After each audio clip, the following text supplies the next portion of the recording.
चलिए, good evening बाबू लोग, कैसे हैं? आशीष ठाकुर, संतोष कुमार, कृष्णा, अभय, अभिषेक, रवि जी। धमाकेदार बारिश हो रही है आपके गोपालगंज में। चलिए, बहुत अच्छी बात है। बारिश की मौसम में बारिश होना चाहिए, नहीं बारिश होगा तो फिर कहेगा हम लोग अकाल हो गया। तो बहुत बहुत गुड्डू लाल यादव जी, बहुत बहुत धमाकेदार बारिश हो रही है। चलिए, बहुत अच्छी बात। आज धमाकेदार का बहुत यूज हुआ है। आज धमाकेदार का बहुत यूज हुआ है। भगवान भी धमाकेदार बारिश कर रहे हैं। चलिए, बहुत अच्छा। रवि जी, आलोक जी, राहुल दरभंगिया, चलिए दिल से आशीर्वाद। इंजीनियर मिथिलेश बाबू, फैज जी, चलिए सब लोग, काजल, पिंटू, मिथिलेश, इंजीनियर मिथिलेश जी, मिथिलेश चौधरी जी, मानस देवी जी, सब लोग आ जाइए। स्टार्ट करते हैं। आज पहले जो पिछले क्लास में कुछ टॉपिक का रिवीजन कर ले। हमने पिछले टॉपिक में चर्चा किए थे, पिछले क्लास में ध्यान से सुनिएगा।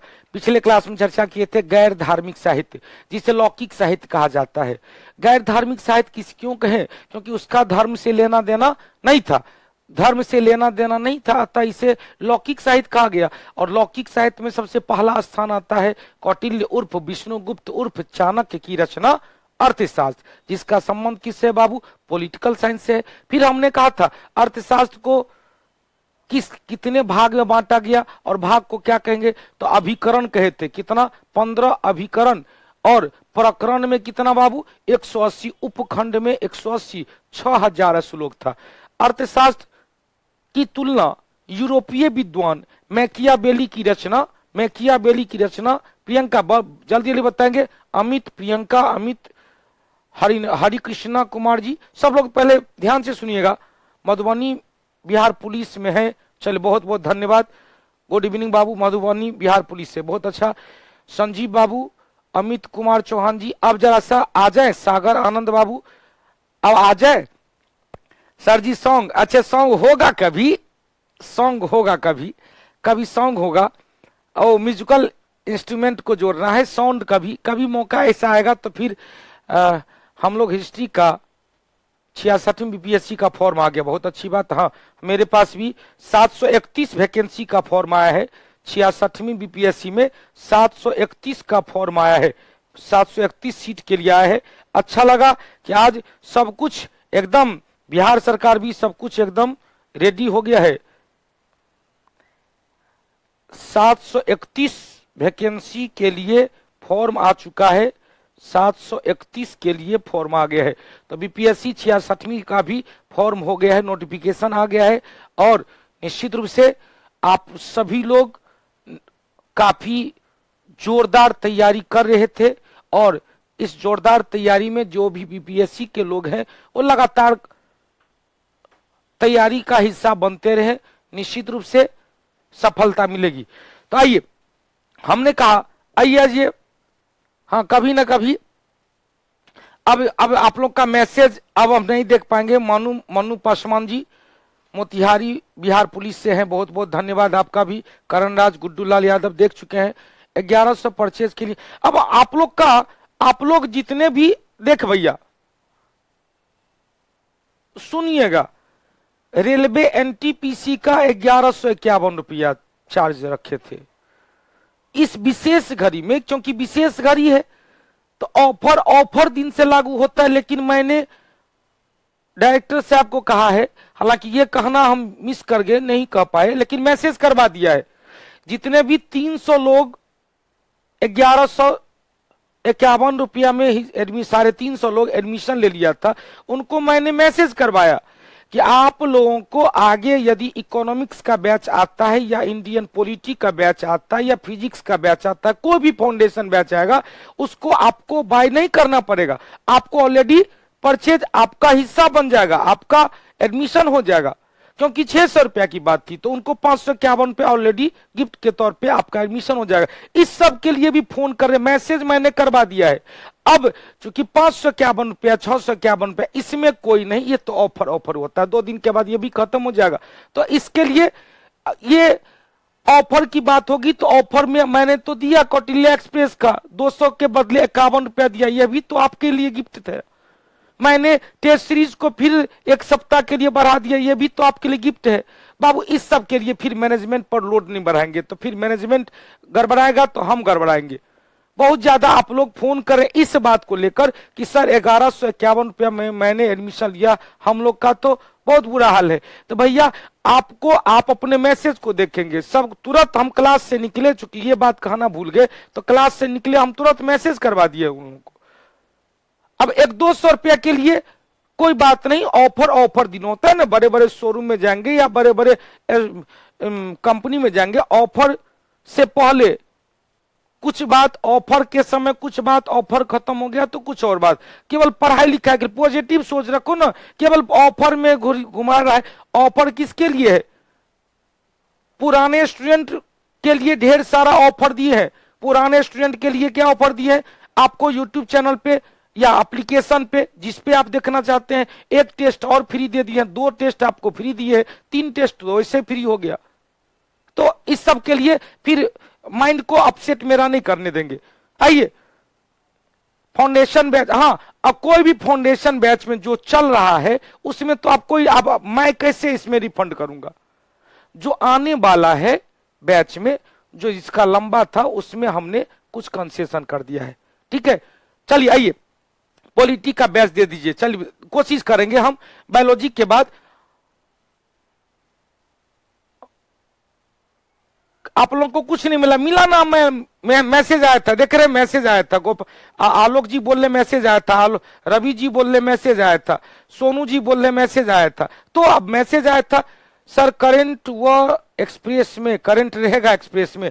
देखते हैं करंट भी, अभी तक हम करंट का क्वेश्चन नहीं दिए हैं, अभी तक करंट का क्वेश्चन नहीं दिए हैं। अभय कुमार गुप्ता अब आ जाइए।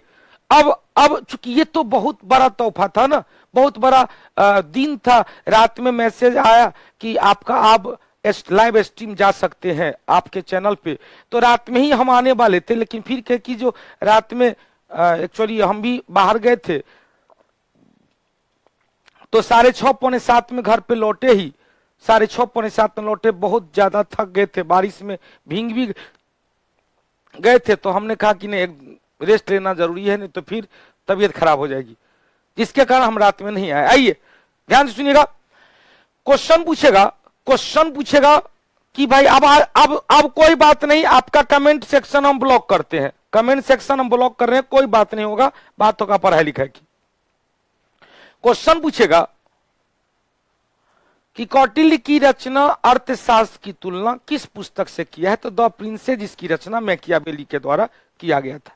अब क्वेश्चन पूछेगा, ध्यान से सुनिएगा, हमने कहा था कि आधुनिक काल में मैकियावेली की रचना कौन था? भाई द प्रिंस था, द प्रिंस से तुलना किया गया। अर्थशास्त्र से सबसे मिलता जुलता ग्रंथ कौन था?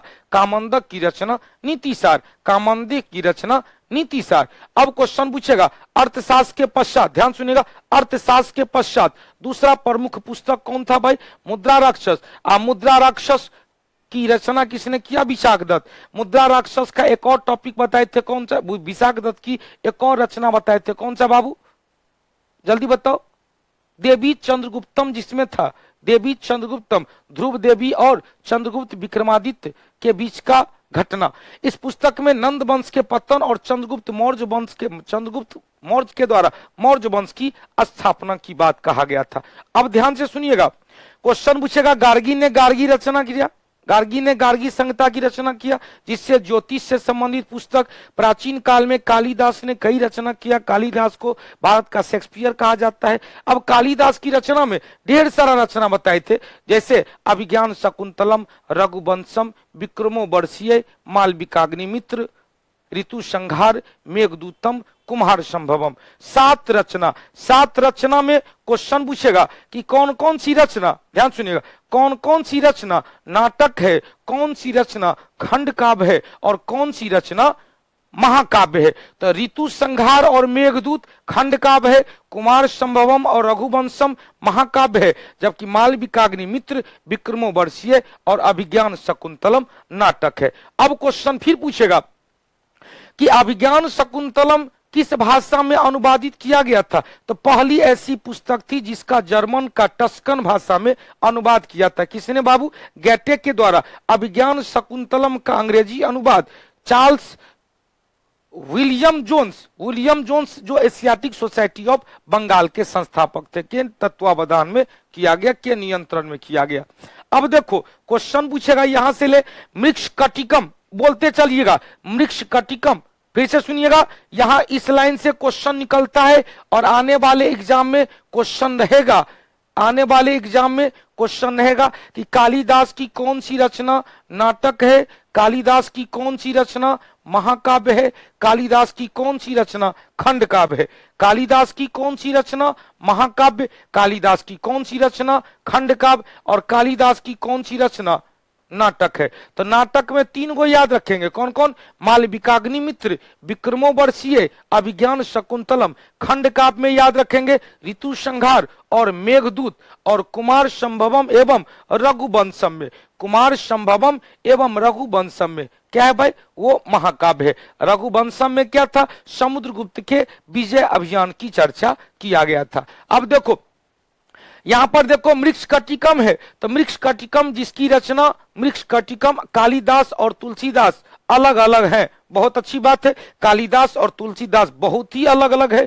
तुलसीदास अकबर के समकालीन, कालिदास चंद्रगुप्त विक्रमादित्य के समकालीन। कालिदास संस्कृत साहित्य के विद्वान थे, तुलसीदास अवधि साहित्य के विद्वान थे। तुलसीदास ने रामचरितमानस, संदीपनी, विनय पत्रिका, पार्वती मंगल, जानकी मंगल, कवितावली, दोहावली, गीतावली नामक पुस्तक की रचना की है। यहाँ कालिदास ने संस्कृत साहित्य में ऋतु संहार, रघुवंशम, मेघदूतम, अभिज्ञान शकुंतलम, मालविकाग्निमित्र, विक्रमोर्वशीय और कुमार संभवम नामक पुस्तक की रचना की है। बहुत अच्छी बात। हर्षवर्धन के दरबार में वान भट्ट रहते थे, दरबारी कवि थे वान भट्ट। वान भट्ट ने 4 पुस्तक की रचना की है। वान भट्ट ने कितने पुस्तक? 4। पहला हर्षचरित्र, दूसरा कादम्बरी, तीसरा पार्वती परिणय और चौथा चंडी शतक। मेरे साथ बोलना, हर्षवर्धन के दरबारी कवि वान भट्ट, हर्षवर्धन के दरबारी कवि वान भट्ट, जिनकी कितनी रचना? 4 रचना। पहला हर्षचरित्र जिसमें हर्षवर्धन के बारे में चित्रण, दूसरा कादम्बरी, तीसरा पार्वती परिणय, चौथा चंडी शतक हो गया। खुद हर्षवर्धन ने भी 3 पुस्तक की रचना किया। खुद हर्षवर्धन ने भी 3 पुस्तक की रचना किया। कौन कौन? रत्नावली, प्रियदर्शिका और नागानंद। रत्नावली, प्रियदर्शिका किसकी रचना? हर्षवर्धन की रचना। याद हो गया। हर्षवर्धन 3 पुस्तक, हर्षवर्धन के दरबारी कवि वान भट्ट 4 पुस्तक। अब देखो क्वेश्चन पूछेगा, अब कुछ डायरेक्ट याद रखेंगे, जैसे उत्तर रामचरित की रचना कौन किया था भाई? उत्तर रामचरित की रचना भवभूति के द्वारा किया गया। किसके द्वारा? भवभूति के द्वारा। भवभूति ने महावीर चरित की भी रचना किया, भवभूति ने मालती माधव की भी रचना किया। तो भवभूति 3 पुस्तक की रचना किया। कौन कौन बाबू? तो पहला बताए उत्तर रामचरित, दूसरा बताए महावीर चरित, तीसरा बताए मालती माधव। अब क्वेश्चन पूछेगा पंचतंत्र, पंचतंत्र के लेखक कौन थे? तो पंचतंत्र के लेखक विष्णु शर्मा। बड़ी क्वेश्चन बनता है। पंचतंत्र एक ऐसी पुस्तक है जिसका विदेशी भाषा में बाइबिल के पश्चात सर्वाधिक अनुवाद किया गया है।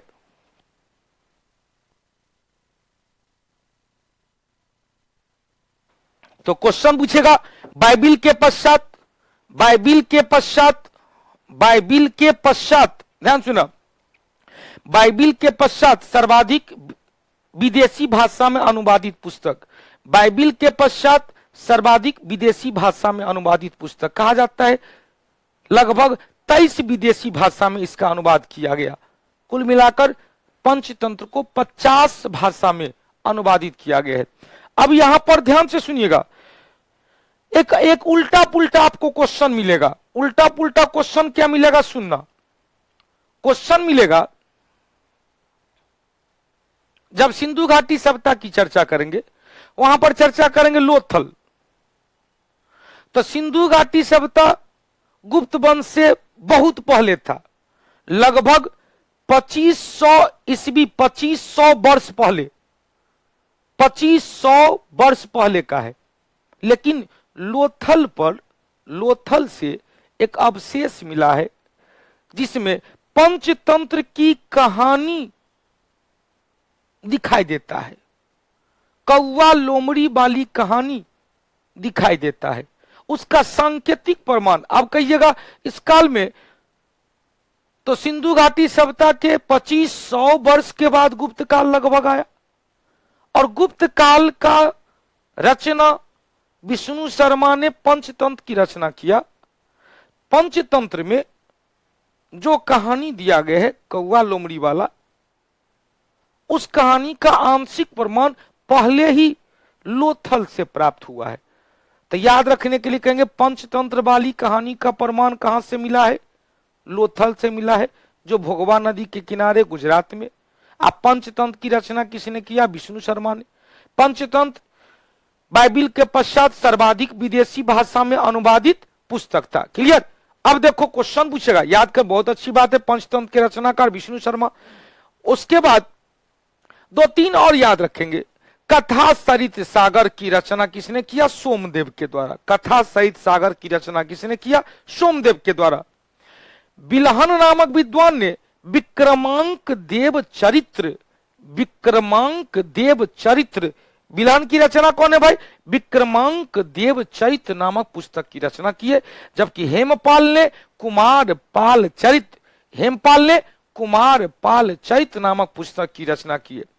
पदम गुप्त की रचना नव सह सांग चरित्र, मेरे साथ बोलिएगा याद हो जाएगा। पदम गुप्त की रचना नव सह सांग चरित्र, पदम गुप्त की रचना नव सह सांग चरित्र की रचना किसने किया? पदम गुप्त ने। संध्याकर नंदी ने रामचरित की रचना किया। देखिए रामचरित मानस नहीं है, राम केवल रामचरित है। अब देखो यहां पर चरित्र क्या गुआ आया? महावीर चरित की रचना भवभूति, विक्रमांक देव चरित की रचना बिलहन, कुमार पाल चरित की रचना हेमचंद्र, नव सह सांग चरित की रचना किसने किया? पदम गुप्त, और रामचरित की रचना संध्याकर नंदी के द्वारा किया गया। उसके बाद देखें कीर्ति कौमुदी की रचना किसने किया? सोमेश्वर ने। कीर्ति कौमुदी की रचना किसने किया? सोमेश्वर ने। स्वप्नवास दत्तम, जो एक नाटक था, स्वप्नवास दत्तम की रचना किसने किया? भास नामक विद्वान के द्वारा। किसके द्वारा बाबू? भास नामक विद्वान के द्वारा। और चले क्वेश्चन पूछेगा, पृथ्वीराज रासो के लेखक कौन थे? सबको पता है, पृथ्वीराज रासो के लेखक चंद्रबरदाई, जो पृथ्वीराज चौहान का दरबारी कवि थे। चंद्रबरदाई पृथ्वीराज चौहान का दरबारी कवि थे। क्वेश्चन पूछेगा, पृथ्वीराज चौहान के दरबार में 2 और प्रमुख विद्वान रहते थे, जयानक और जगनिक। जयानक ने पृथ्वीराज विजय जो तराइन के पहले युद्ध में गौरी को पृथ्वीराज चौहान ने पराजित किया था, तो पूरा का पूरा युद्ध वर्णन ही पृथ्वीराज विजय में लिखे थे। अब देखो परमार रासो की रचना किसने किया? जगनिक के द्वारा किया गया। तो स्वप्नवास दत्तम भास का पृथ्वीराज रासो जयानक, पृथ्वीराज रासो चंद्रबरदाई, पृथ्वीराज विजय जयानक, और परमार रासो जगनिक। क्वेश्चन यह बहुत पूछता है कि कलहन की रचना कौन था भाई? तो कलहन की रचना राजतरंगिणी, कलहन की रचना राजतरंगिणी, कलहन की रचना राजतरंगिणी। अब क्वेश्चन पूछेगा, कलहन की रचना राजतरंगिणी से क्या चर्चा मिलती है? तो कलहन की रचना राजतरंगिणी पहला ऐतिहासिक साहित्य था। पहला ऐतिहासिक साहित्य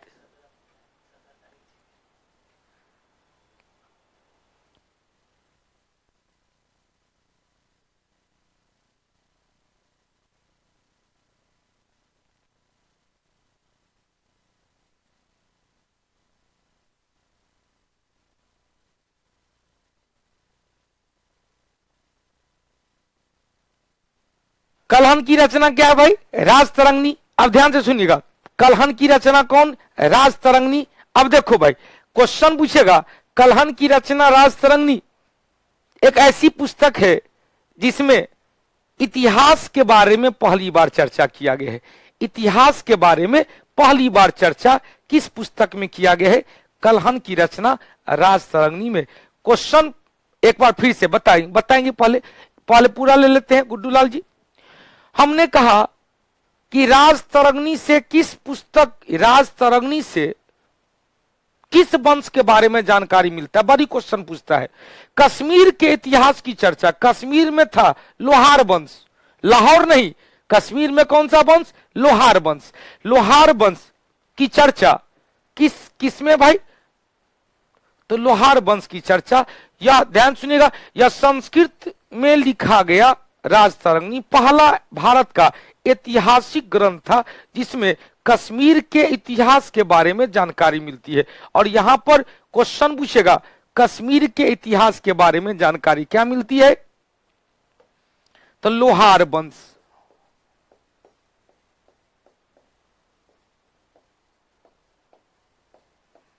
कौन सा वंश? लोहार वंश। अब याद रखेंगे, लाहौर नहीं, लोहार वंश के बारे में जानकारी मिलती है। लोहार वंश के बारे में जानकारी मिलती है निश्चित रूप से। अब क्वेश्चन पूछेगा, ध्यान से सुनिएगा, क्वेश्चन आपसे पूछे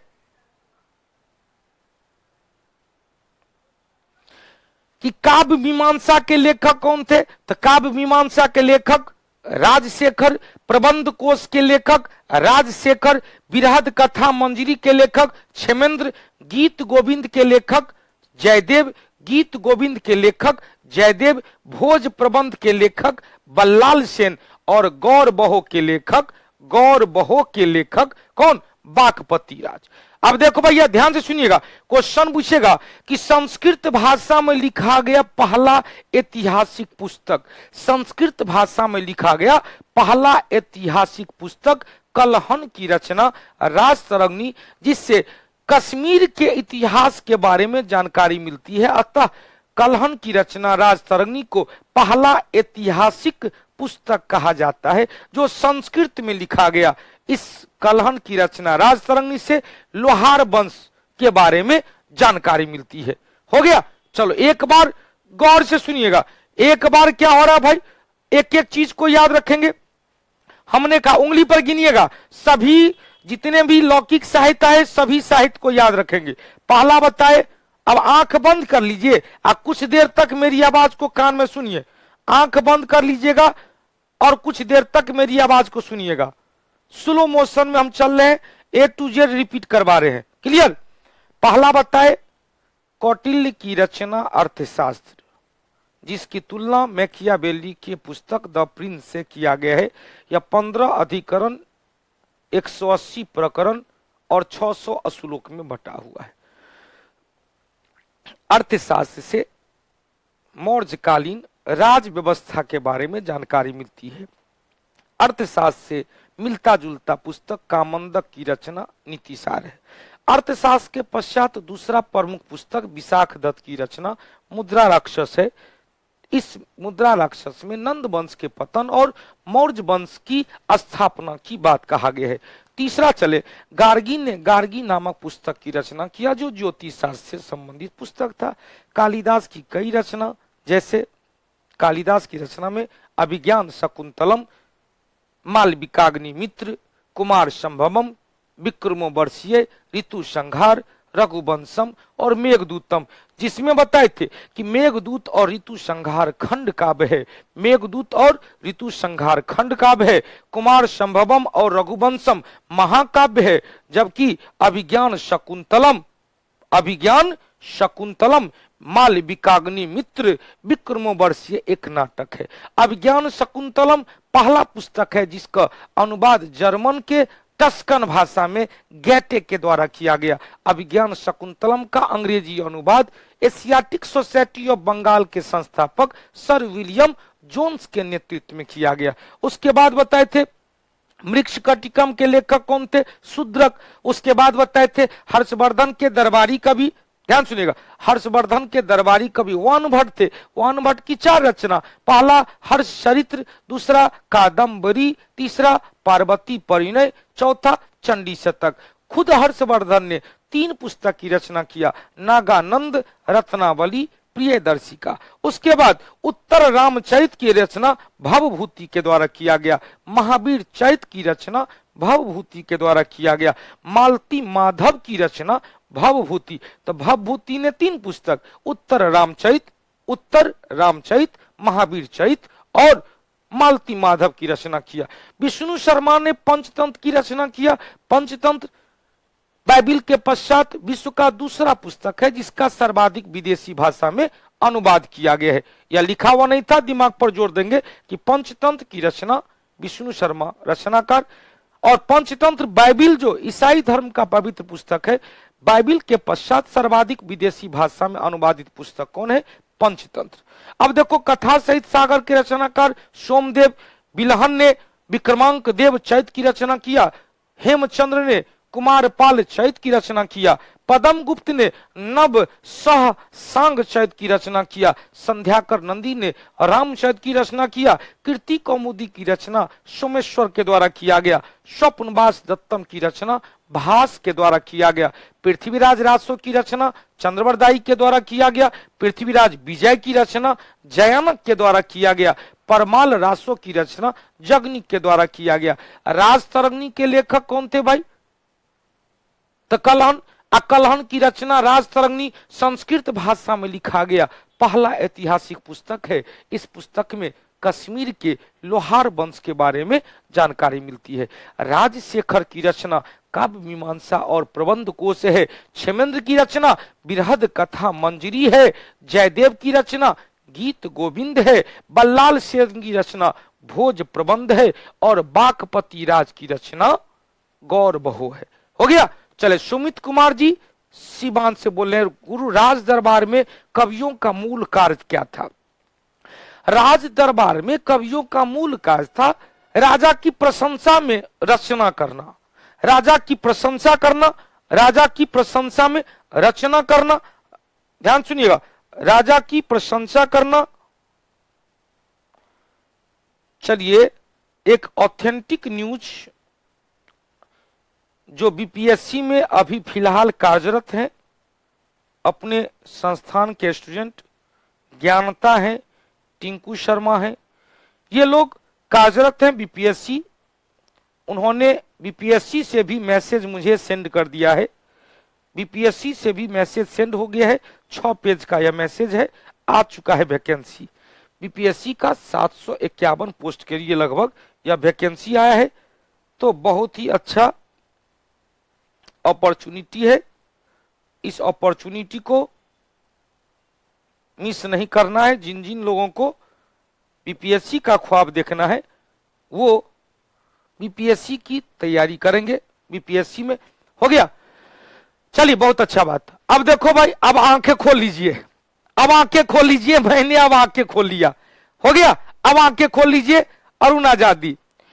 अब देखो, हाँ, कारकोट वंश, लोहार वंश था बाबू, लोहार वंश, कारकोट वंश नहीं। हाँ, लोहार वंश, कारकोट वंश, उत्पल वंश और लोहार वंश, 3 वंश की चर्चा है। मुख्य रूप से लोहार वंश पूछता है।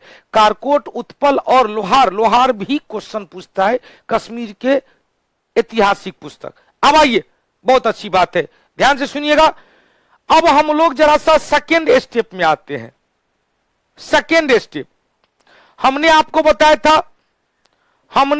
बताया था, ध्यान सुनिएगा, हमने आपको बताया कवि को वेतन, कवि को उपहार मिलता था। अब राजा की खुशी में कुछ लिखा और राजा को सुनाया। राजा प्रसन्न हुआ और अपने गर्दन से हीरे मोती जवाहरात गिफ्ट कर दिया। राजा प्रसन्न हुआ, एगो गांव गिफ्ट कर दिया। राजा प्रसन्न हुआ, अपना बहुमूल्य चीज गिफ्ट कर दिया। तो उसे गिफ्ट में ही इतना धन मिलता था कि उसे वेतन की आवश्यकता नहीं पड़ती थी।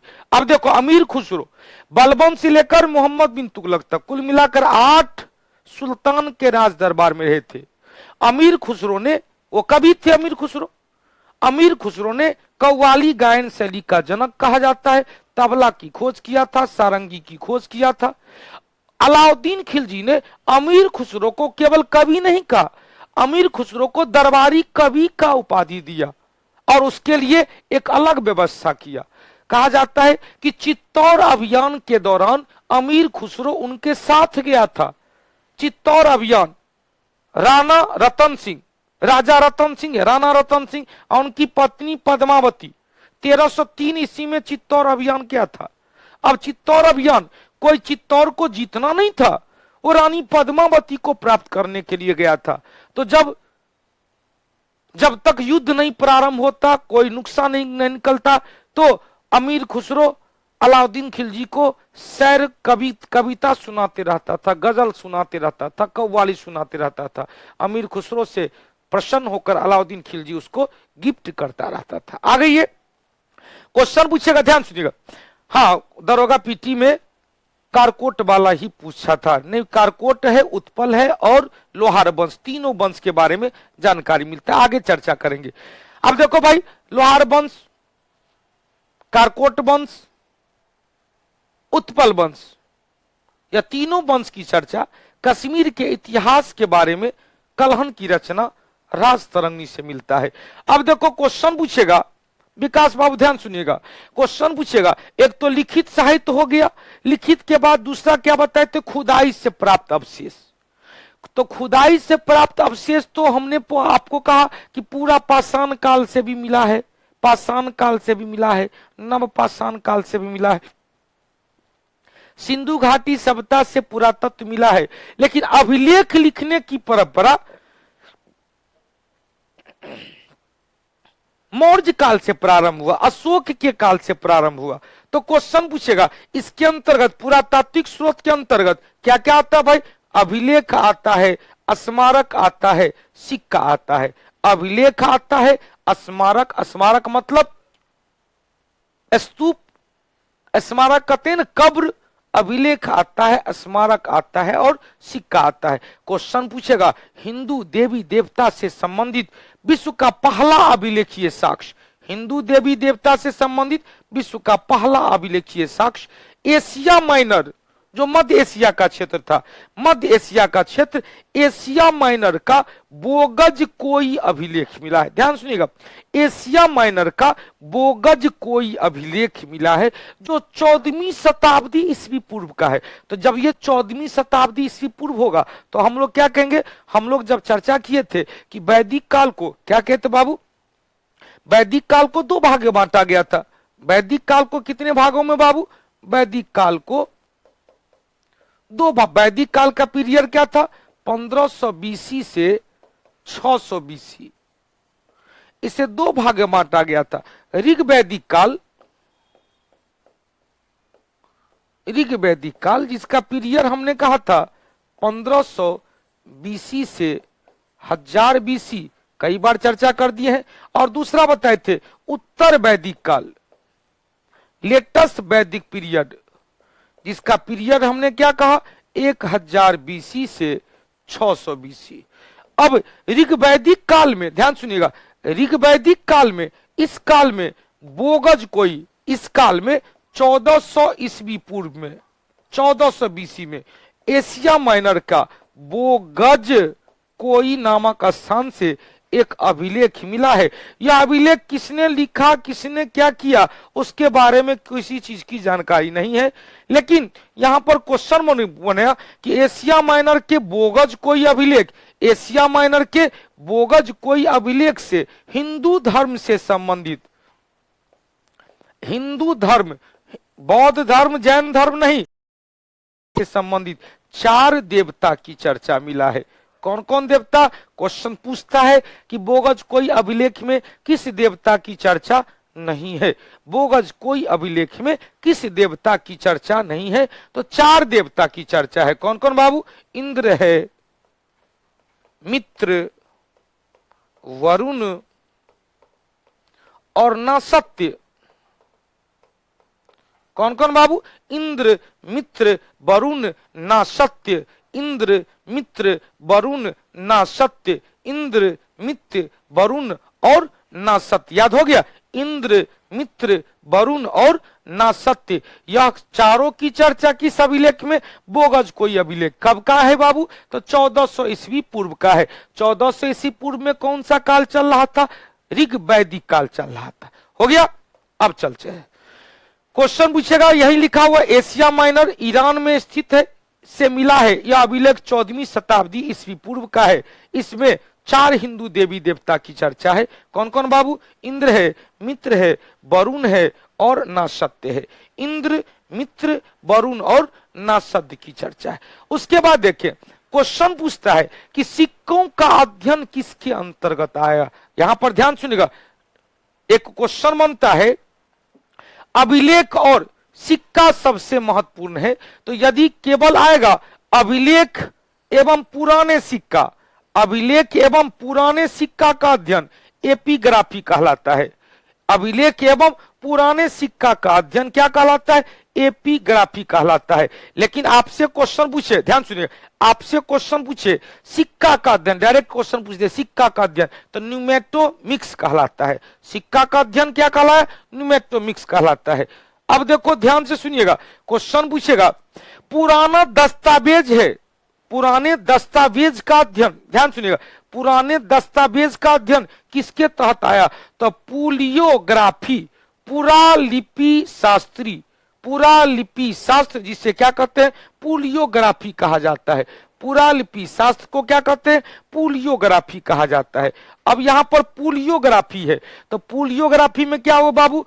अभिलेख एवं पुराने दस्तावेज, जो भी लिखा हुआ चीज है, पुराने दस्तावेज। न्यूमेटोलॉजी नहीं, न्यूमेटोमिक्स कहेंगे, सिक्का का अध्ययन, क्वाइन का अध्ययन, न्यूमेस्टेमेटिक, न्यूमेस्टेमेटिक या न्यूमेटोमिक्स कहेंगे। अब देखो भैया, न्यूमेटिक्स, न्यूमेटिक्स कहते हैं सिक्का का अध्ययन। क्या कहते हैं? केवल सिक्का आएगा तो न्यूमेटिक्स, न्यूमेटिक्स, न्यूमेटिक्स, न्यूमेटिक्स, जो भी होगा याद करेंगे, न्यूमेटिक्स। अब देखो बहुत लोग कह रहा है कि सर जी ये होगा तो वो होगा।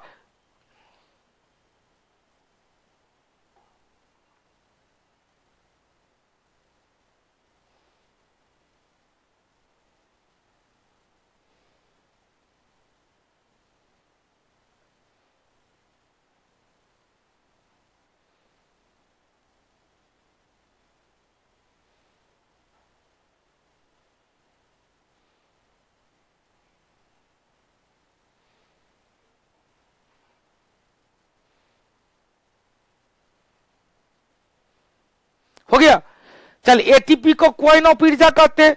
न्यूमेटिक्स, न्यूमेटिक्स सिक्का का अध्ययन, न्यूमेटिक्स स्पेलिंग याद रखेंगे, न्यूमेटिक्स स्पेलिंग होता है NOO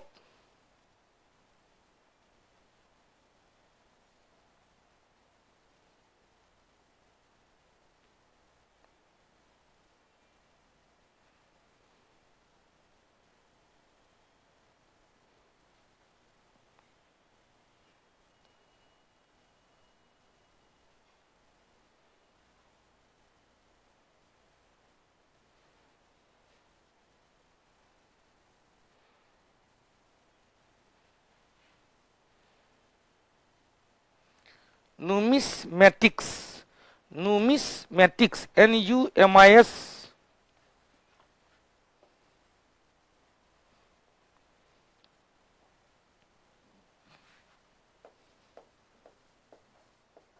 सिक्का का अध्ययन, लिख लीजिएगा कहीं पर, सिक्का का अध्ययन क्या कहलाता है? सिक्का का अध्ययन न्यूमिस्मेटिक्स।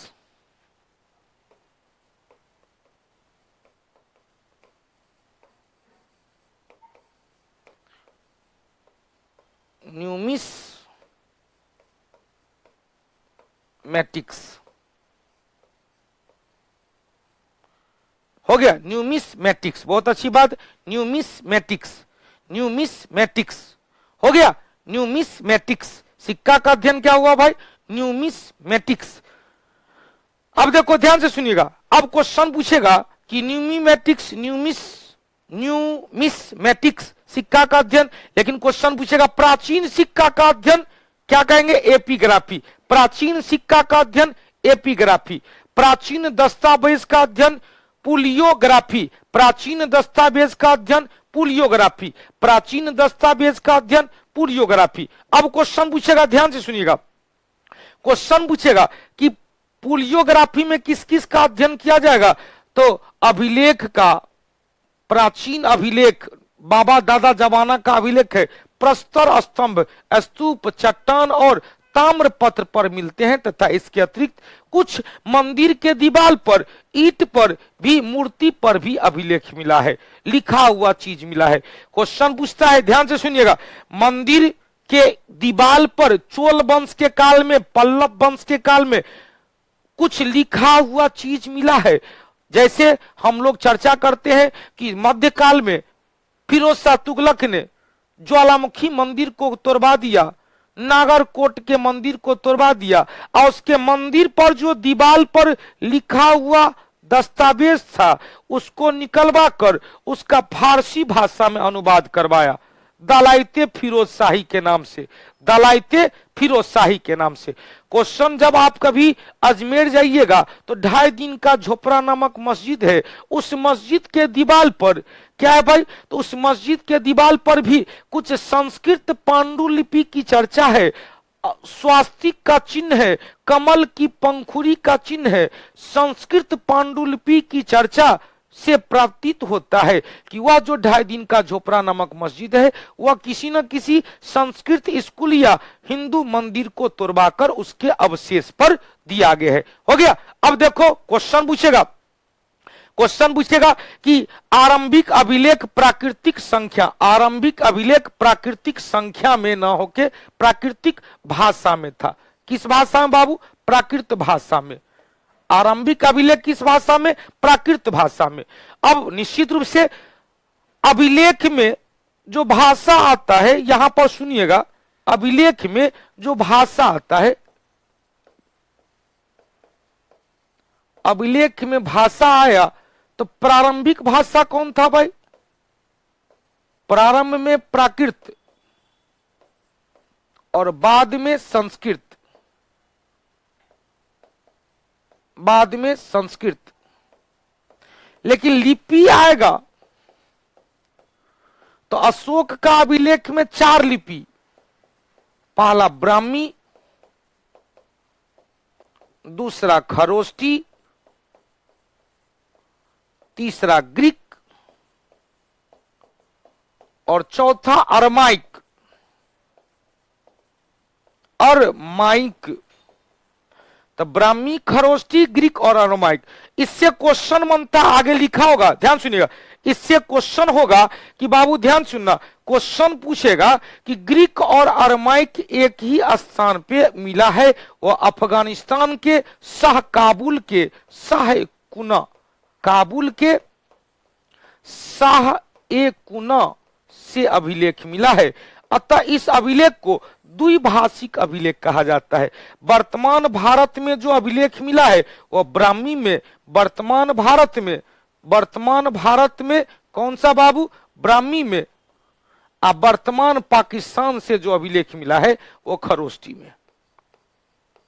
तो अशोक का अभिलेख में 4 लिपि की चर्चा। कितने लिपि की चर्चा? 4 लिपि की चर्चा। अशोक के अभिलेख में कितने लिपि है भाई? 4 लिपि की चर्चा है। क्वेश्चन पूछेगा, क्वेश्चन यदि आपसे पूछे कि लिपि में पहला क्या होगा? Brahmi, Kharosthi, Greek, Aramaic. Brahmi, Kharosthi, Greek, Aramaic. वर्तमान भारत में ब्राह्मी, पाकिस्तान में खरोष्टी और अफगानिस्तान के काबुल में जो शाह ए कुना से मिला है वह क्या है भाई? ग्रीक एवं अरमाइक। अतः इसे द्विभाषिक अभिलेख कहा जाता है। अब क्वेश्चन पूछेगा, अभिलेख में संस्कृत भाषा ईसा के दूसरी सदी से मिलने लगा था। मतलब पहले कौन सा भाषा था? प्राकृत, और बाद में कौन सी भाषा? संस्कृत भाषा। 4वीं 5वीं सदी में संस्कृत का सर्वाधिक प्रयोग हुआ। 4वीं 5वीं शताब्दी में संस्कृत का सर्वाधिक प्रयोग हुआ। मौर्य सम्राट अशोक ने अपने अनेक अभिलेखों में, या मौर्य सम्राट के अशोक का अभिलेख अनेक हिस्सों से प्राप्त हुआ है। हमने क्या कहा, भारत से भी मिला है, वर्तमान पाकिस्तान से मिला है, अफगानिस्तान से भी मिला है। भारतीय क्षेत्र में जो लिपि था ब्राह्मी, पाकिस्तान में जो लिपि है खरोष्टी, और अफगानिस्तान में ग्रीक और अरमाइक दोनों ही लिपि का प्रयोग किया गया है। अब देखो क्वेश्चन पूछेगा, अशोक मौर्य वंश के संस्थापक कौन थे? अशोक। तो अशोक में क्वेश्चन पूछेगा, ध्यान सुनिएगा, अशोक में क्वेश्चन पूछा कि पहला भारतीय शासक कौन था? पहला भारतीय शासक कौन था जिसने अभिलेख लिखने की परंपरा को प्रारंभ किया? तो पहला भारतीय शासक अशोक था, मौर्य वंश के शासक थे। मौर्य वंश के संस्थापक चंद्रगुप्त मौर्य, उसके पुत्र बिंदुसार, उसके पुत्र अशोक। तो अशोक ने अभिलेख लिखने की परंपरा को प्रारंभ किया। क्वेश्चन पूछेगा कि भारत में अभिलेख लिखने की परंपरा किसने प्रारंभ किया? अशोक ने। अशोक को अभिलेख लिखने की प्रेरणा कहां से मिली? तो अशोक को अभिलेख लिखने की प्रेरणा डेरियस प्रथम या दाई-बाहु प्रथम, जो ईरान के हखमनी वंश के शासक थे, दाई-बाहु प्रथम से प्राप्त हुआ। क्लियर? अब क्वेश्चन पूछेगा, ध्यान सुनिएगा, क्वेश्चन पूछेगा कि दाई-बाहु प्रथम, यहां से क्वेश्चन पूछा, भारत का पहला शासक मौर्य सम्राट अशोक था, जिसने अपने सरकारी खर्च से अभिलेख लिखवाया और यहीं से अभिलेख लिखने की परंपरा प्रारंभ हो गई। इन्हें अभिलेख लिखने की प्रेरणा ईरान के हखमनी वंश के शासक डेरियस प्रथम से मिली। नोट करके लिखा हुआ है, जो हमने लिखा है कि अशोक को अभिलेख लिखने की प्रेरणा ईरान के शासक से मिला। अशोक के अभिलेख को खोजा कोई और अशोक के अभिलेख को पढ़ा था कोई और। खोजा था टिपेन थेलर के द्वारा, खोजा था टिपेन थेलर के द्वारा। कब? 1750 में। कब बाबू? 1750 में। और अशोक के अभिलेख को पढ़ा कौन? तो जेम्स प्रिंसेप। कब? 1837 में। यह दोनों क्वेश्चन पूछता है, कि अशोक के अभिलेख को खोजा किसने और पढ़ा किसने? तो टिपेन थेलर ने 1750 ईस्वी में खोजा और जेम्स प्रिंसेप ने 1837 ईस्वी में पढ़ा था। फिर से सुनिएगा, अब क्वेश्चन पूछेगा कि अभिलेख को कितने सेक्शन में बांटा गया? अभिलेख को 3 भाग में बांटा गया। पहला हो गया शिलालेख, शिला मतलब चट्टान, चट्टान पर लिखा गया बातें। दूसरा वो स्तंभ लेख, पिलर एडिक्ट कहते हैं, किसी पिलर पे लिखा गया। और तीसरा हुआ गुफा, पर्वत को काटकर गुफा बनाया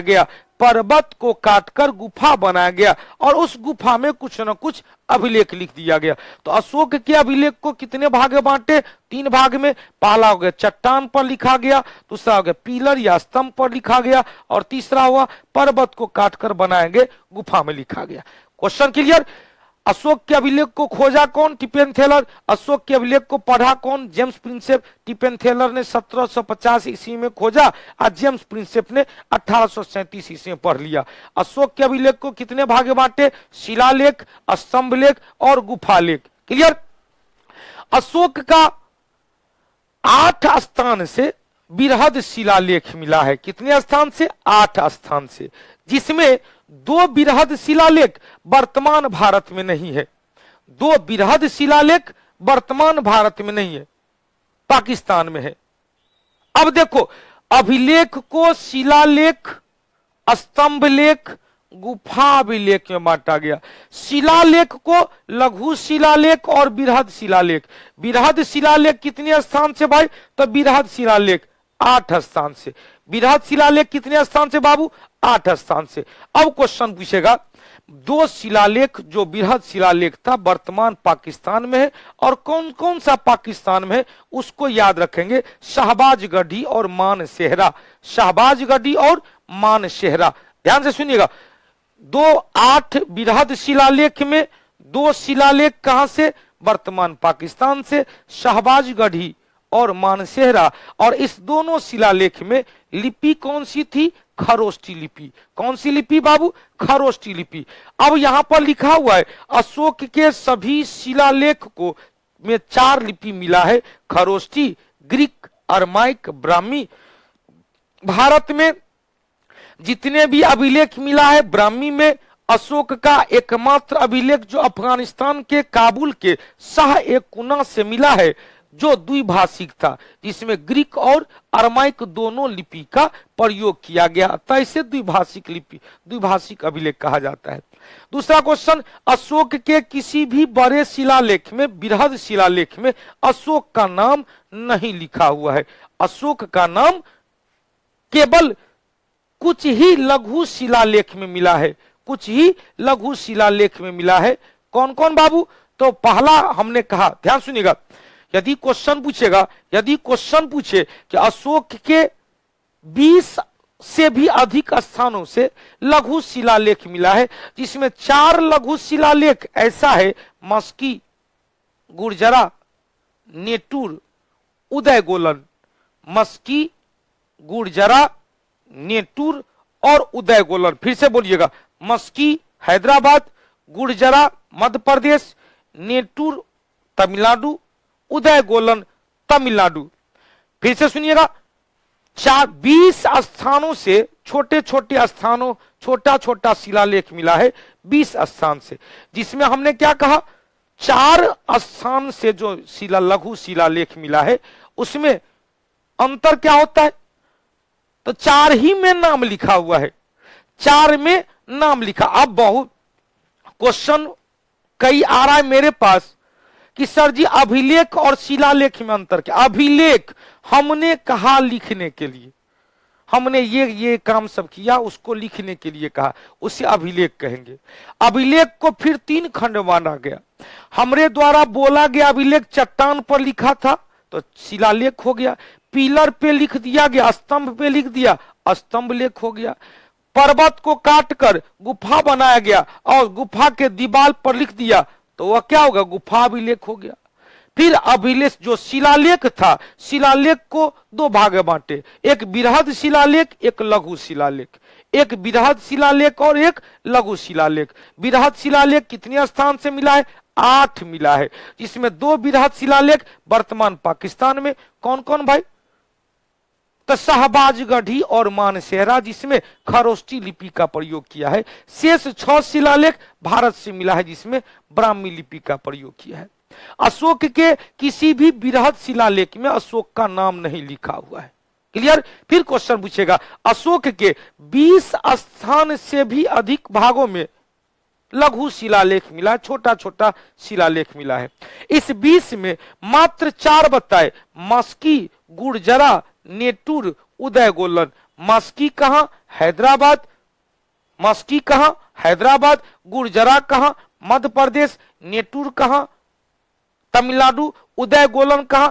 तमिलनाडु। यह चारों में अशोक का नाम स्पष्ट रूप से लिखा हुआ है। क्लियर? अब देखो क्वेश्चन पूछेगा, अशोक के लघु शिलालेख से व्यक्तिगत जीवन के बारे में जानकारी मिलता है, जिसमें 4 लघु शिलालेख में अशोक का नाम है। कौन कौन भाई? तो यहां पर लिखा हुआ है मस्की। मस्की कहां? तेलंगाना की राजधानी हैदराबाद। गुर्जरा मध्य प्रदेश। नेटूर तमिलनाडु और उदयगोलन तमिलनाडु।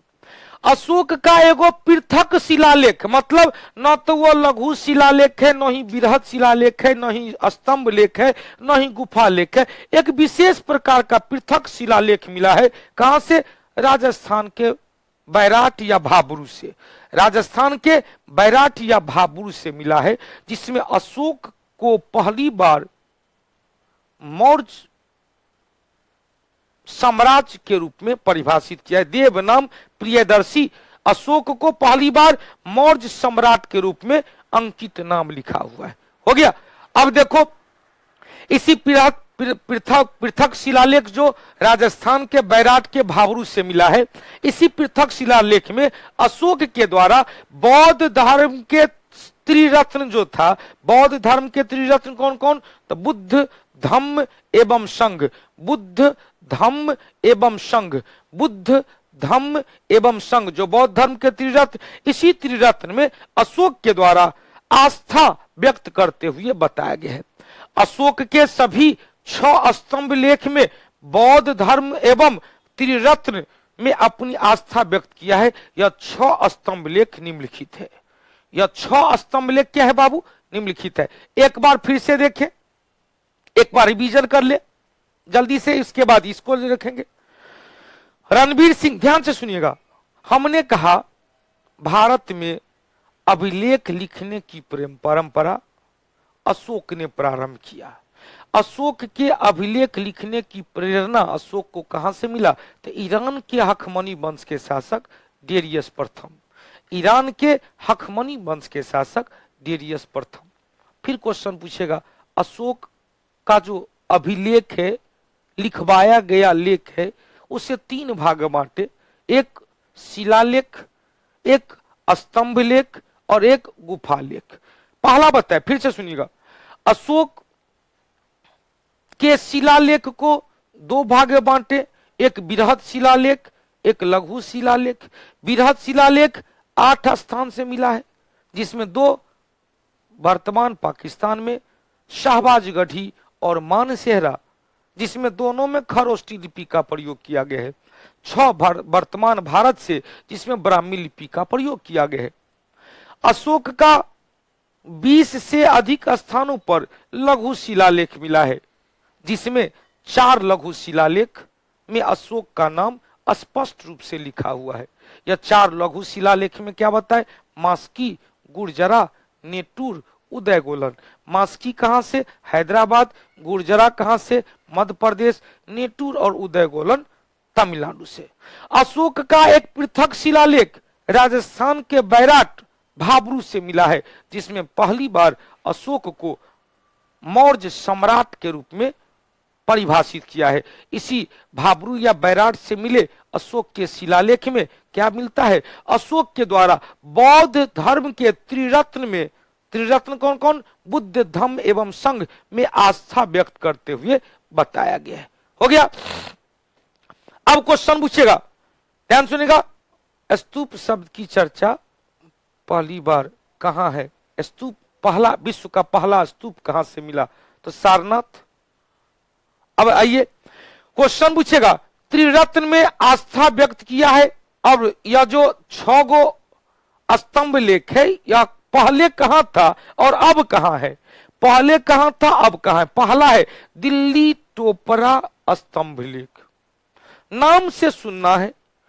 यह पहले कहां था, अब कहां है? तो यह पहले हरियाणा के टोपरा में था। हरियाणा के कहां? टोपरा में। वर्तमान में यह दिल्ली में है। हरियाणा के टोपरा से दिल्ली कौन लाया? तो फिरोज शाह तुगलक के द्वारा। फिर से सुनिएगा, अशोक का यह स्तंभ लेख पहले हरियाणा के टोपरा में था, वर्तमान में दिल्ली में है। हरियाणा के टोपरा से दिल्ली कौन लाया? हरियाणा के टोपरा से दिल्ली कौन लाया? तो हरियाणा के टोपरा से दिल्ली लाया फिरोज शाह तुगलक। हरियाणा के टोपरा से दिल्ली कौन लाया? फिरोज शाह तुगलक। दूसरा बना दिल्ली मेरठ, मतलब दिल्ली मेरठ का मतलब क्या हुआ? पहले यह उत्तर प्रदेश के मेरठ में था, वर्तमान में दिल्ली में है। तो मेरठ से दिल्ली कौन लाया? मेरठ से दिल्ली कौन लाया? फिरोज शाह तुगलक के द्वारा। मेरठ से दिल्ली कौन लाया? फिरोज शाह तुगलक के द्वारा। अब दिल्ली मेरठ, ध्यान सुनिएगा, दिल्ली मेरठ स्तंभ लेख की भी खोज किया था टिपेंथेलर के द्वारा। तीसरा आया प्रयाग स्तंभ लेख। ध्यान सुनिएगा, प्रयाग स्तंभ लेख को प्रयाग प्रशस्ति अभिलेख भी कहा जाता है। बड़ी सुंदर क्वेश्चन पूछता है कि पहले यह मूल रूप से कौशाम्बी में था। पहले यह मूल रूप से कहां था? उत्तर प्रदेश के कौशाम्बी में। मुगल वंश के शासक अकबर के द्वारा कौशाम्बी से इलाहाबाद प्रयाग में स्थापित किया गया। मुगल वंश के शासक अकबर ने कौशाम्बी से प्रयाग में स्थापित किया। अब ध्यान से सुनिएगा, क्वेश्चन पूछेगा, इसमें 4 शासक का नाम है। कितने शासक का नाम है भाई? 4 शासक का नाम है। कौन कौन? तो पहला तो हो गया अशोक, दूसरा हो गया समुद्रगुप्त, तीसरा हो गया अकबर, चौथा आ गया जहांगीर। चारों से कंसेप्ट निकाले। हमने कहा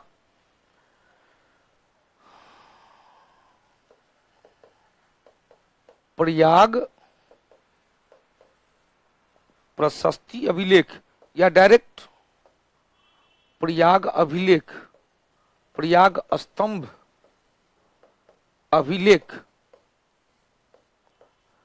प्रयाग स्तंभ अभिलेख, यह मूल रूप से कहां था भाई?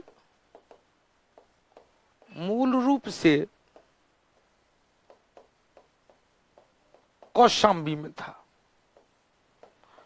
उत्तर प्रदेश।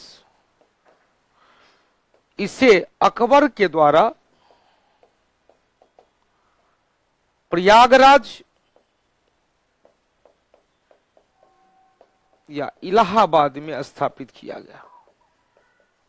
ध्यान से सुनिएगा, इस अभिलेख में 4 शासक का नाम है।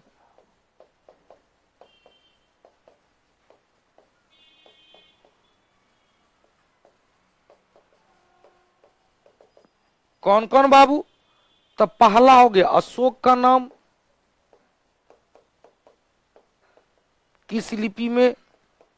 तो अशोक का नाम ब्राह्मी लिपि, संस्कृत भाषा, सॉरी प्राकृत भाषा।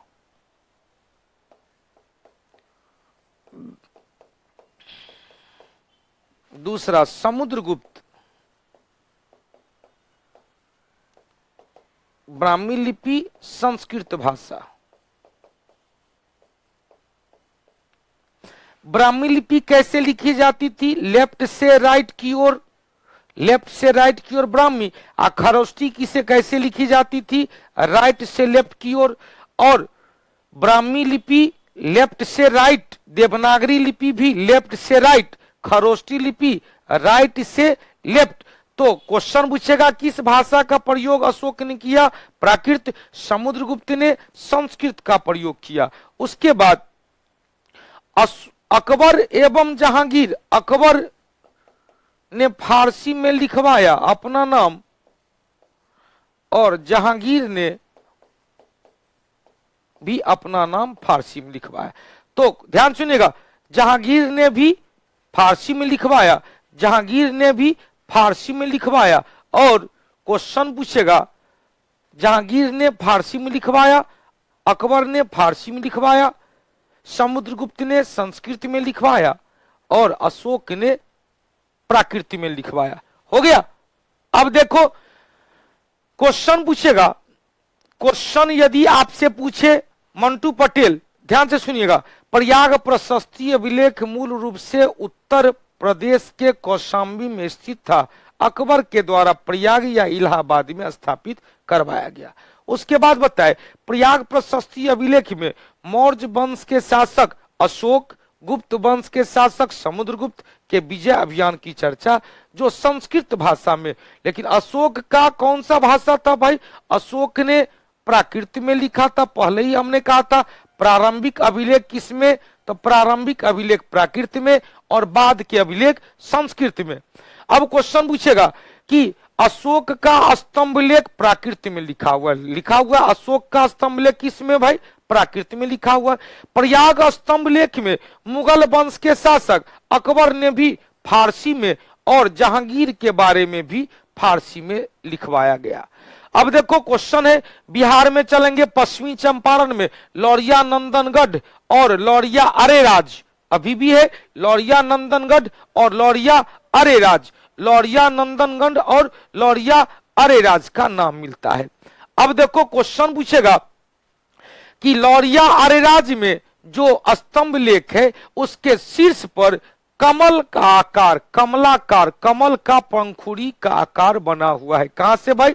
तो लौरिया नंदन गढ़ न होके लौरिया अरेराज, जो कहां भाई? पश्चिमी चंपारण में। अब यहां पर फिर क्वेश्चन बना, ध्यान से सुनिएगा। आपको अभी तक तो अशोक के बारे में बताया, लेकिन अशोक के बाद भी रामपुरबा भी कहां? पश्चिमी चंपारण। गुप्त शासक, अशोक के बाद जो अभिलेख महत्वपूर्ण मिलता है, अशोक के बाद जो अभिलेख मिलता है वो अभिलेख किसका है? तो गुप्त शासक के द्वारा। गुप्त वंश की स्थापना चंद्रगुप्त प्रथम के द्वारा किया गया। हालांकि चंद्रगुप्त प्रथम को पहला गुप्तकालीन संस्थापक कहा जाता है। गुप्त वंश की स्थापना श्री गुप्त के द्वारा ही किया गया था। श्री गुप्त को संस्थापक कहा गया और चंद्रगुप्त प्रथम को गुप्त वंश का वास्तविक संस्थापक कहा गया। चंद्रगुप्त प्रथम के बाद समुद्रगुप्त शासक बना और समुद्रगुप्त ने जो नेपोलियन का टाइटल दिया गया, समुद्रगुप्त ने उत्तर भारत के 9 राज्य को जीतकर अपने गुप्त साम्राज्य का अंग बना लिया। दक्षिण भारत के 12 राज्य को जीतकर केवल कर लेकर उसे स्वतंत्र रूप से राज करने दिया। तो ये जो टैक्स लेकर कर लेकर दक्षिण भारत के राज्य को स्वतंत्र रूप से काम करने की अनुमति मिला। उत्तर भारत के 9 राज्य को जीतकर गुप्त वंश का अंग बना लिया। इसके कारण समुद्रगुप्त को बाद के लोगों ने रिसर्च किया, भारत का नेपोलियन का टाइटल मिला B.A. स्मिथ के द्वारा। इतिहासकार नाम का क्या? B.A. स्मिथ। ध्यान सुनिएगा, इतिहासकार B.A. स्मिथ। चलिए पूर्वी चंपारण में देख लें, गौतम गोविंदा जी, सर लौरिया अरेराज पूर्वी चंपारण में, लौरिया नंदनगढ़ पश्चिमी। अरेराज हमारे घर से ज्यादा दूर नहीं है, बताइए तो पूर्वी चंपारण की पश्चिमी चंपारण? सर लौरिया अरेराज पूर्वी चंपारण में है, देख लें। चलिए लौरिया अरेराज पूर्वी चंपारण में।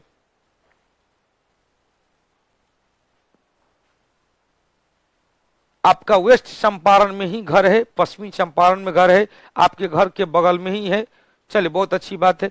प्राकृत भाषा किस तरह का भाषा थी? अब तो ये भाषा है।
चलिए इसमें तो नहीं दिख रहा है, देख लीजिएगा पूर्वी चंपारण में है। चंपारण नरेश, इसको देख लीजिएगा, अगले क्लास में हम भी बता देंगे। इसको देख लीजिएगा, क्लास में बता देंगे। पूर्वी चंपारण में अरेराज है और नंदनगढ़ पश्चिमी चंपारण में। वेस्ट चंपारण में कोई कह रहा वेस्ट में, कोई कह रहा ईस्ट में। अब तू ही सब झगड़ा कर लो कि पूर्वी में है कि पश्चिमी में है। वेस्ट चंपारण में रोहित राय जी बोल रहा है पूर्वी चंपारण में, कोई कह रहा है पश्चिमी चंपारण में। चले बहुत अच्छा है, इस तरह से विवाद आ जाए तो विवाद में तो क्लियर करना ही चाहिए। देख रहा आलोक कुमार जी, कोई कह रहे हैं पूर्वी चंपारण, गौतम गोविंदा कह रहा है पश्चिमी चंपारण। अच्छा पूर्वी चंपारण में है।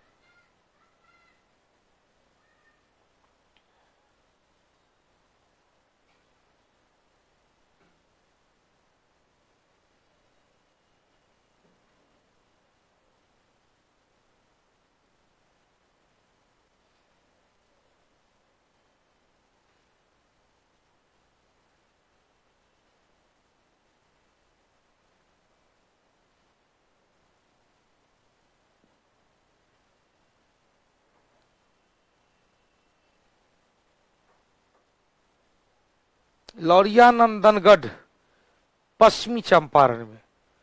लौरिया नंदनगढ़ कहाँ है भाई? पश्चिमी चंपारण में लौरिया नंदनगढ़। यहां तो दिख गया लौरिया नंदनगढ़। और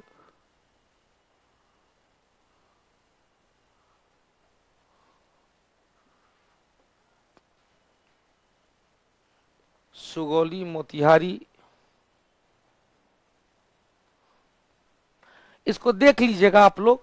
एक तो लौरिया नंदनगढ़ दिखा यहां पर, अब यहां लौरिया नंदनगढ़ दिखा है। यहां पर क्या है भाई? इस प्रकार से साइट है, यही है। यहां पर जो साइट है, यह जो लोकेशन है, यही लोकेशन ऊपर में कमलाकार, ऊपर में क्या है भाई? कमलाकार। अच्छा, नंदनगढ़ पश्चिमी चंपारण में और अरेराज पूर्वी चंपारण में। बौद्ध स्तूप लिखा हुआ इस तरह से। यह बौद्ध स्तूप अशोक के द्वारा बनाया गया बौद्ध स्तूप है। ये सब किसका है? अशोक के द्वारा बनाया गया बौद्ध स्तूप है। ढेर सारा इसमें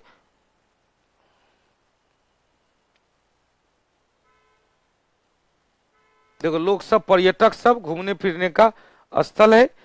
तो देख लीजिएगा इसको, लौरिया नंदनगढ़ और लौरिया अरेराज। लौरिया नंदनगढ़ और लौरिया अरेराज। तो अरेराज पूर्वी चंपारण, अरेराज कहाँ? पूर्वी चंपारण, और नंदनगढ़ पश्चिमी चंपारण। चलिए, बहुत अच्छी बात है।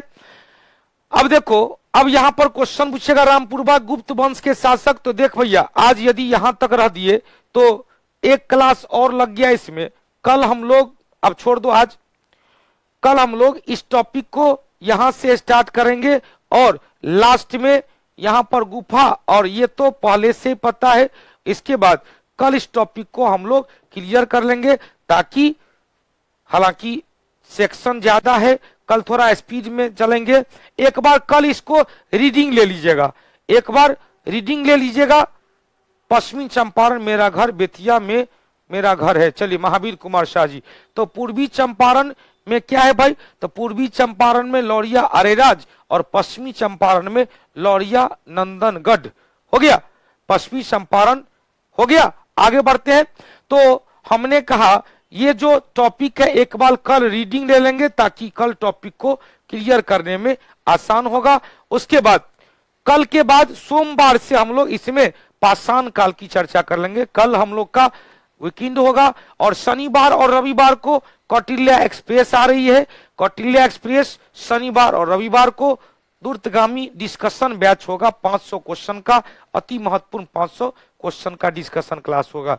तो जितने भी लोग आज YouTube चैनल पे साक्षी हुए, और आप लोग YouTube चैनल पे अभी एक वॉल्यूम और हमने टेस्ट आज फ्री किया है, तो आप एप्लीकेशन पे पहले टेस्ट देंगे और उसका डिस्कशन YouTube चैनल पे होगा। डिस्कशन YouTube चैनल और एप्लीकेशन, तो YouTube चैनल पर भी डिस्कशन का आनंद लेंगे, और एप्लीकेशन पे टेस्ट जरूर दे दीजिएगा। टेस्ट देकर उसका डिस्कशन चाहे एप्लीकेशन पे देखेंगे या आप YouTube चैनल पे देखेंगे। ललन बिहारी पूर्वी चंपारण में ही है। चलिए, बहुत अच्छी बात। पूर्वी चंपारण में अरेराज, जयशंकर कुमार, चलिए राहुल बाबू, सब लोग, राहुल कुमार जी, बहुत बहुत आशीर्वाद, दिल से आशीर्वाद। तो हम लोग फिर मिलते हैं कल हिस्ट्री वाले बैच में, और अभी हम लोग टेस्ट सीरीज विथ डिस्कशन में मिलते हैं। निश्चित रूप से आप लोग का सफलता मेरी अंतिम इच्छा है, और अंतिम इच्छा आप लोग बदलेंगे मेरी, अंतिम इच्छा प्राप्ति करेंगे आप लोग ही। तो मेहनत काफी करें, मेहनत करते रहें, इतना कम में कोई नहीं पढ़ाता है जी, निश्चित रूप से। तो आइए हम लोग, कोई बात नहीं, हम लोग मजेदार तरीके से पढ़ रहे, पढ़ाओ और रिजल्ट लाओ।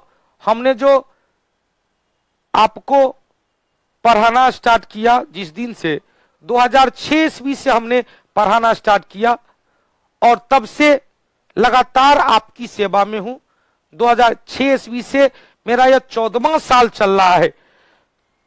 हाँ परसों, कल कल कल नहीं नहीं, कल भी, कल क्लास होगा, कल का क्लास होगा, कल भी क्लास होगा, परसों भी क्लास होगा। इस सप्ताह में हम लोग इस टॉपिक को क्लियर करेंगे।